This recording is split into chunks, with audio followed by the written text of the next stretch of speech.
Big boss Malayalam season 6 ഈ season തുടങ്ങിയപ്പോൾ മുതലേ എല്ലാവർക്കും മേലെ ഒരേപോലെ വന്നിട്ടുള്ള ഒരു വഴിയാണ് താമസ സ്ഥലം വൃത്തിയായിട്ട് സൂക്ഷിക്കുന്നില്ല എന്നൊരു സംഭവം. ഇത് പേഴ്സണൽ ഹൈജീനും അങ്ങനെ പല പല കാര്യങ്ങൾ ചർച്ചയായിട്ടുണ്ട്. പക്ഷെ അതിൽ ഏറ്റവും കൂടുതൽ കിച്ചൺ വൃത്തിയായിട്ട് സൂക്ഷിക്കുന്നില്ല, ക്ലീൻ ചെയ്യുന്നില്ല എന്നൊക്കെയുള്ളതാണ് മെയിൻ ആയിട്ട് പരാതി. ലാലേട്ടൻ ഈ കഴിഞ്ഞ ആഴ്ച പോലും ലെക്ചർ എടുത്തിട്ട് പോയതാണ് ഗസ്റ്റുകൾ പറയുന്നത് കേട്ടിട്ട്.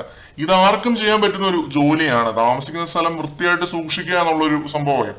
വെസൽ ടീമിന് വേണമെങ്കിൽ മാത്രം കഴുകി വെച്ചിട്ട് അങ്ങ് പോയാൽ മതി. പക്ഷെ കിച്ചൺ ടീം അലങ്കോലമാക്കി ഇട്ടിരിക്കുന്ന കിച്ചൺ ഈ ഒരു 11 മണി നേരത്ത് വൃത്തിയായിട്ട് തൂത്ത് വൃത്തിയാക്കുന്ന ജിൻഡോയാണ് ലൈവില് ഞാൻ കണ്ടത്.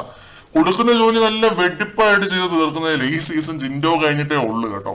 പണിഷ്മെന്റ് ആയിട്ട് റസ്മിൻ അന്ന് ഫ്ലോർ വൃത്തിയേടാക്കി ഇട്ടപ്പോഴടക്കം പല തവണയായിട്ട് ജിൻഡോ ഇതുപോലെ പട്ടി പണിയെടുത്ത് ക്ലീൻ ചെയ്യുന്നത് നമ്മൾ ലൈവില് കണ്ടിട്ടുണ്ട്.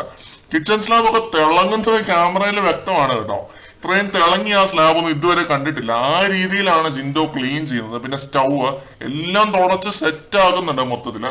നന്ദന വന്നിട്ട് ഞാൻ ചെയ്യാമെന്ന് പറഞ്ഞപ്പോഴും പുള്ളി അവിടെ നിന്ന് അനങ്ങുന്നില്ല, ക്ലീനിങ്ങിനെ തുടർന്നുകൊണ്ടേയിരുന്നു. റസ്മിനെ എടുത്തു പറയണം കേട്ടോ, ഡൈനിങ് ടേബിളും വൃത്തിയാക്കുവാണ് റസ്മിന്.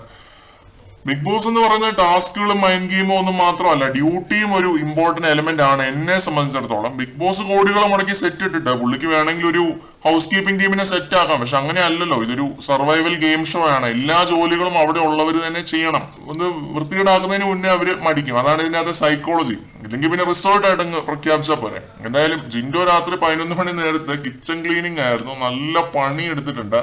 ബാക്ക് പെയിൻ വെച്ചിട്ടാണ് പുള്ളി ഇത്രയും പണിയെടുത്തത്. സമ്മതിച്ചു കൊടുത്തേ പറ്റത്തുള്ളൂ പുള്ളിയെ.